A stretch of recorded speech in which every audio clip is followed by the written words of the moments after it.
Welcome back to another episode of the Northern Illinois Huskies rebuild in college football 25, NCAA 25, whatever you want to call it. But last episode, we did start off the season. We finished with a record of 3-1 in our opening games. And if you watched, we had a game where our kicker basically blew the game. But we also had a chance at like an end zone shot. There was 18 seconds remaining, second and goal. And instead of, trying to take an end zone shot, we kick a field goal and we miss. So we ended up losing that game. So we were in a really good position to possibly be 4-0. And someone in the comments did say something about if I go to edit my coach to change the offensive aggressiveness, and it might be able to give us a different result. So we turned it up to 80 just right now, as you can see. So hopefully that changes that in the future, because that was definitely a really, really insane situation. If you've seen last episode, yeah, I mean, we could be 4-0 right now. Instead, we are 3-1. If you look at recruiting right now, we have a 5-star and 2 4-star commits. And the rest of the guys on our radar currently are 3 stars. And it's really just because of the school we're at. I mean, literally, if you look at the top prospects, there's not many that you can get that are, 4 stars. And the 4 stars that are out there are probably not likely going to want to play for this team. There's this running back, but running back is not a position that we're really looking at too much. So, I'll add them to the board just because. Same with the safety. But a lot of these are just positions that we wouldn't need. Or also just wouldn't likely be able to get a lot of these guys. Let's be real honest, they got 4 offers on this right tackle. I don't know if there's a chance we get them. I'll add them to the board. Maybe we can go get them. I just don't think there's a good chance that we do. And that's why I'm not really going after these guys. But who knows? Maybe there is. We'll see. But, we're going to obviously get into our first game of this episode, which is our first in-conference game. Currently, if you look at our conference opener, it says, everyone obviously has a 0-0 record in conference. So this is obviously a big game, and we are a better school than Eastern Michigan. If we take a look here at the overalls, we are a way better team. They have a 72 overall, 71 offense, 74 defense. We are better than them. We should be able to win this game. Especially with how we started off the season. We beat a lot of pretty decent teams that were not in our conference. So our conference is relatively weak. We should be able to have a good record in our conference and hopefully end up possibly even winning our conference. So I guess it is a little bit of a high expectation, but I think we definitely can.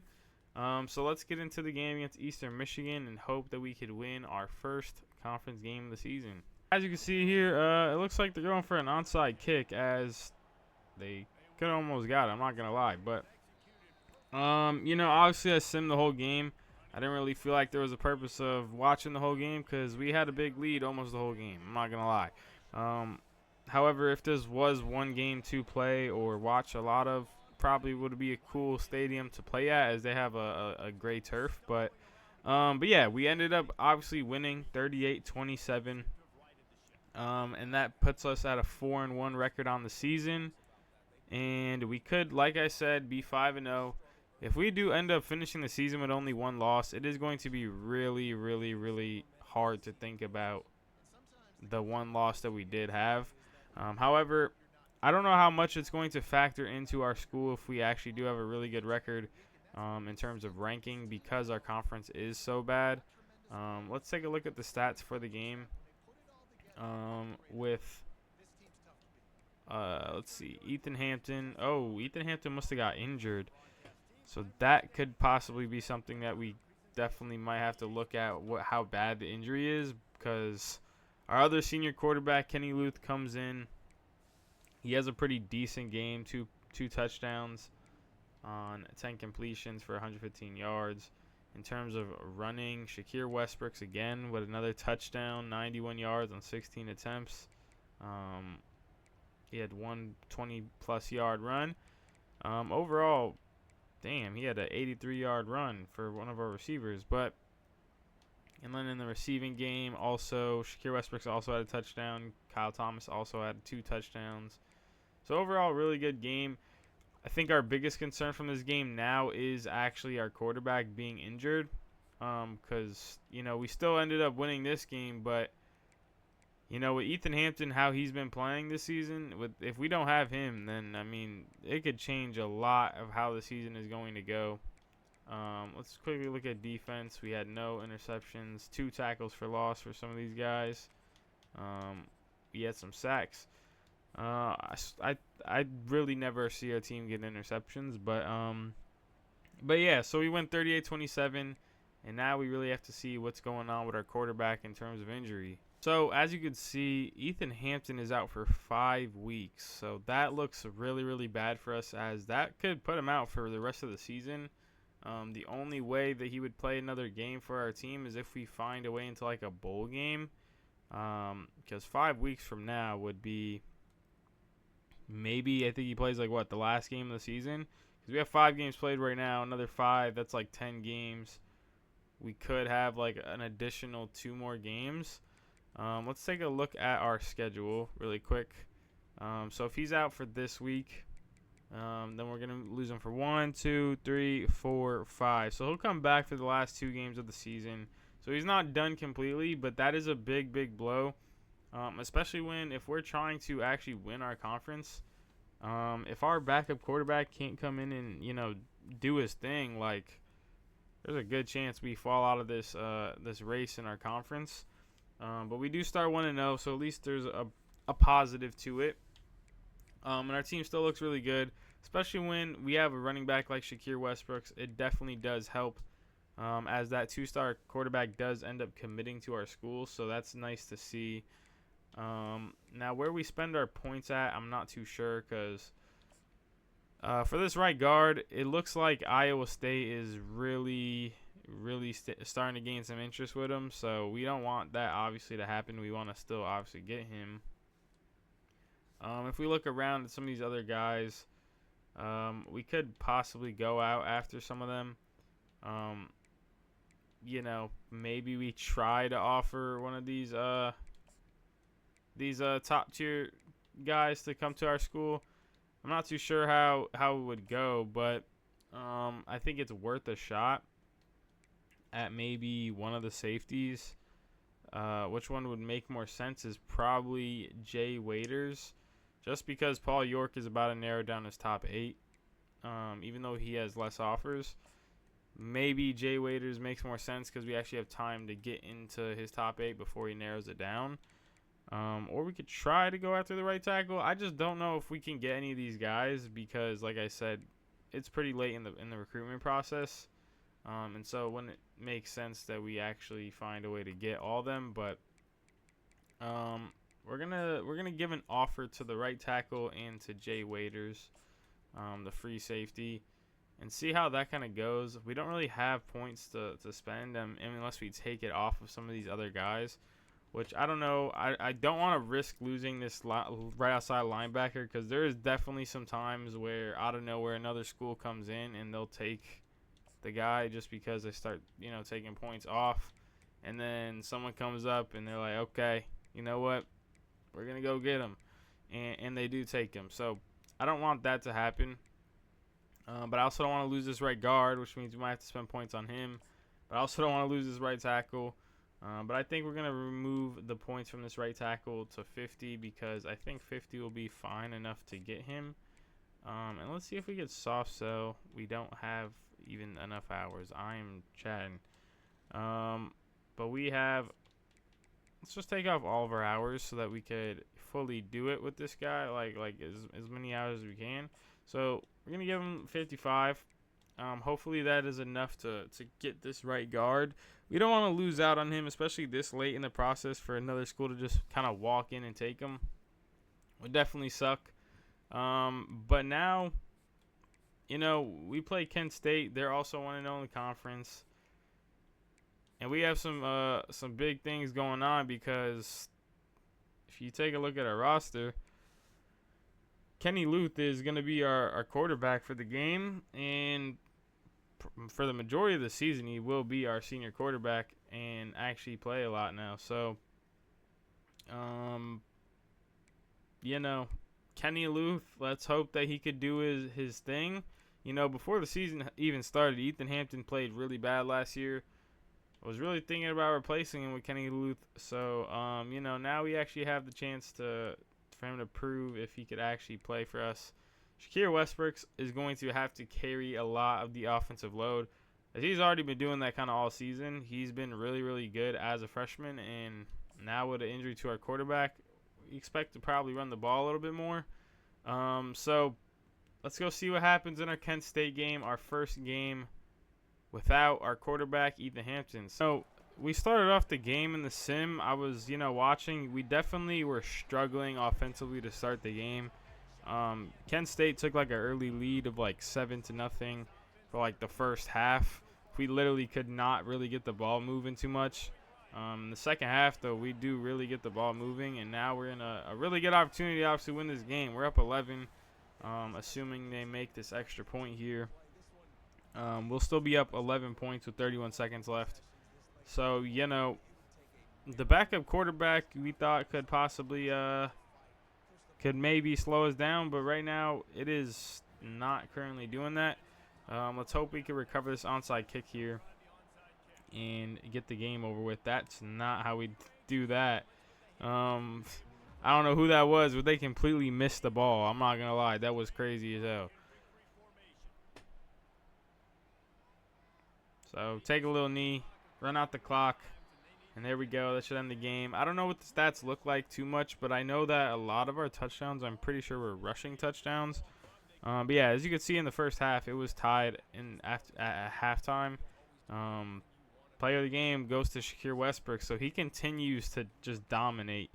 Our freshman running back has been putting on a show for this team to try to get us to actually, still have some life without our quarterback. So as long as he doesn't go down with injury, we should be good. Let's take a look at the stats of the game. As now we're up to 5-1. So I wonder if we actually could find a way into a ranked status, because our school's pretty bad. Our conference is pretty bad. So it's not like we're beating really, really good opponents. In terms of passing, Kenny Luth actually, for some of the times, didn't always take all the passes. CJ Jordan came in and took a few different pass attempts for 43 yards. Now, I don't know why that happened, because Kenny Luth doesn't say he's injured, so I'm kind of confused why. But, yeah, if you look at overall our passing game, I mean, we only had 100 and something passing yards. I don't really know the math if you combine this, but it's like 120 yards-ish. So, 120 passing yards for a touchdown. And the completion percentage is not looking good, 50 and 40%. But then if you look at our running game, Shakir Westbrook, 70 yards on 19 attempts for 2 touchdowns. He also did have a fumble. I think that is his first of the season, so that's not ideal. But yeah, receiving is not looking the best. Our freshman tight end, however, did get the most yards receiving, but it looked like our defense really had to step up for us to actually score the ball, which we had no sacks. We had 12 tackles, so we had a lot of tackles, but we didn't really, I don't know. This is an interesting game. It just looked like a back and forth kind of. Both schools don't know really what they're doing on offense, and somehow we still found a way to score 31 points. Our running game, I guess, was really the difference. I mean, we had 70 rushing yards out of him, 27, 56.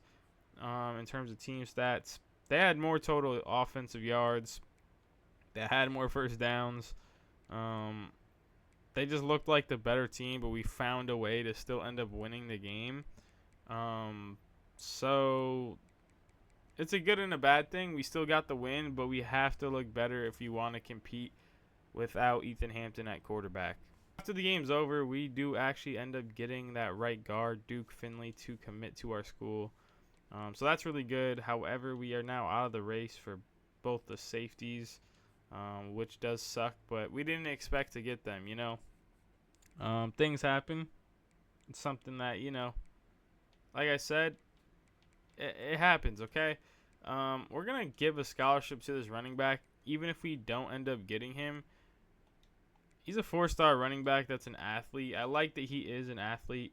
Or at least I'm assuming he is a running back because his tendency is a receiving back. But, like, if we can get him, he is an athlete. I wouldn't mind having someone that we can move around throughout the offense. So we're going to give him an offer just because of that, and hope that that could help get him to play for our school. We're going to max out our points on this right tackle. If we can get him, it would be really cool. Like I said, don't really know the odds of it happening, but if it does, I wouldn't mind getting us a little 4-star right tackle. We are going after this right tackle. We are going after this running back who could honestly very likely go to Wisconsin over us. And if so, things happen. But, we're going to take some points off of this right outside linebacker just because I feel like we could definitely use it elsewhere. We are really ahead in the race. We're going to give the full 65 to this guy. And we're going to give 10 to this other, athlete or running back, whatever. But yeah, so now we're 5-1 on the season, though. We are now playing 2-4 Miami, Ohio. I wonder, like I said, how long it's really going to take for us to get ranked. Like, if we keep winning games, are we going to ever get ranked? I'm not too sure because we are playing pretty bad schools, but, like, we're playing pretty bad schools, but at the end of the day, like, I mean, we're still winning all of our games, so I don't know. I don't think we're going to make it as a ranked school, even if we somehow finish the rest of the season undefeated, which we have to definitely improve from our last game if we want that to happen. But now we're playing, like I said, 2-4 Miami. We're on a 4-game win streak, and we should be 6-0. We literally should have an undefeated record to this point in the season. However, we don't. But you got to see what's gonna happen in this Miami game. I haven't simmed any of these games like actually a full game in the game the whole time, just because I'm not trying to drag the season. So if y'all actually do want to see the full games, then y'all just gotta let me know in the comments, and we could actually spend more time with each game. But I just feel like at this point we're not good enough to where it really matters. Okay, but we're gonna go into the game against Miami, Ohio, and see if we could continue our win streak. We haven't really watched that much of the games. We're gonna watch the rest of this game as we are up 30-25, so it's a pretty good situation, and we have a whole fourth quarter obviously ahead of us, with the 5-point game going on, and we have the ball. So I felt like out of all the situations, this one made the most sense for us to actually watch inside the actual game. So yeah, right now, if we just keep on moving the ball on offense, we'll be good. Let's see what happens here. We throw a little pass to our tight end and gets us no gain. So we got to get this first down here, third down. So see what happens. Throws it over the middle, number 7. I be forgetting half of our receivers because it's not like people that we recruited ourselves. So I forget them sometimes. So I'm pretty sure that is Kenji Lewis, though. I'm not gonna lie, but run the ball up the middle. That's Shakir Westbrooks, I'm pretty sure, right? Number 15, it is. Shakir Westbrooks, if you look at the bottom left, he has 95 yards on the game. So he's been doing his thing. I think we're going to continue to run the ball. He absolutely gets stuck right on top of his lineman. But 3rd and 2 here. If we can get the first and draw some of the clock down, that would be really, really good. Throws it over the middle, and he gets absolutely killed. So we're punting the ball. We got to get a stop here. This is a big, big time to get a stop. If they score a touchdown, we're going to have to be the team that, depending on how much time's left on the clock, could be the last possession of the game. Who knows if they have a long drive here. But if we can just get a stop, then, we don't got to worry about that, And based off how many yards their running back has this game, I don't think that's going to happen. He has 133 yards right now. on 15 rushes. So if they continue to run the ball, it's not going to look too good for us. He picks up a first there, so this could be a long drive. You know, the time is ticking down. Let's go. Who is that? Number 92 gets a sack. I think it's Caden Curry. That was one of the guys we got in the transfer portal. As it is now 2nd and 17, so Caden Curry with a really, really big sack. Hopefully that could, you know, hold it up a little bit. You know, now they can't really run the ball, and that's where it looks like they're killing us. Now they can't run the ball at 2nd and 17 too much.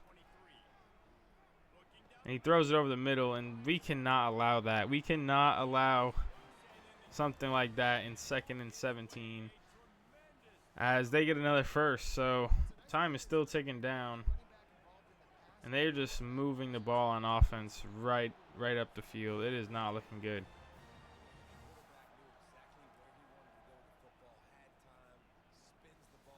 We gotta keep making sure we look at the clock though, because you know, we definitely are gonna have a chance to go back and score, but like, depending on the clock, we might not have much time if they keep drawing the clock down. So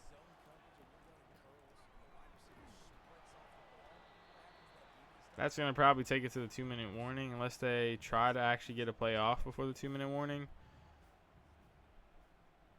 Which it looks like they are. And they run the ball. We get a little stop. So if we could hold them to a field goal, that also would be really, really good. 3rd and 6 here. Please get a stop right now, bro. 3rd and 6. We need to get a stop here. As that's going to put them at 4th and 6. I'm not going to lie. They're going for it on 4th and 6. This is the biggest down of the game. 4th and 6. And they convert for a touchdown. Okay. Okay, so we have about like what 153 on the clock, and we have to go out there and at least get a field goal. Let's see if they're gonna, I'm assuming, go for a 2-point conversion, so that they could be up by 3. But if we can stop them there, a field goal wins us the game. 2-point conversion here. Come on, this is big. We already fucked up on the biggest play of the game. Can we at least hold it on this play? As we do hold it. So literally we just need a field goal. We hold it down.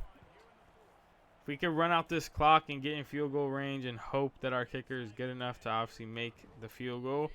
However, I mean, we don't have good experiences when it comes to field goals at Northern Illinois. Our one loss is because of a missed field goal, but absolutely great pass right up the middle. Kenny Luth has 317 passing yards this game. Let's see. Let's continue to keep moving the ball as we don't there. I mean, he gets laid out trying to catch the ball. 2nd and 10.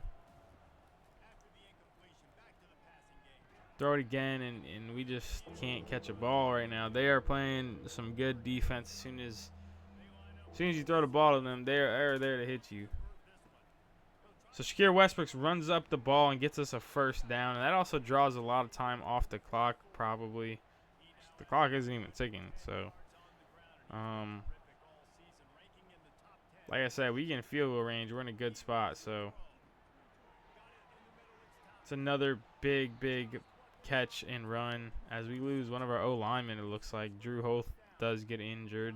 That's not good. Injuries are trying to plague our season right now, and we're going on like a generational run for this team. I mean, I don't know if they've ever been 5-1 to start. Shakir Westbrook's with a little run, and now they're gonna start using their timeouts because we are in field goal range, and you know, they gotta find a way to stop us here.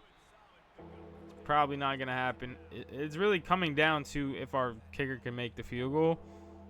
And I'm not gonna lie, I am actually scared of if they can or not. If we can pick this first down up right here, that would be great. Shakir Westbrooks cannot get it, so we are going to go for the field goal. Please don't miss. Otherwise, this kid's going to lose his scholarship. I will tell you right now, he will lose his scholarship. He misses this. So he makes it. Okay. He redeems himself for the game that he ended up, making us lose. But it's not all his fault. It was partially the offensive coordinator. Which, don't worry, that will be addressed this offseason. That guy is getting fired. Regardless, we can go out and win the Natty. That kid's still getting fired.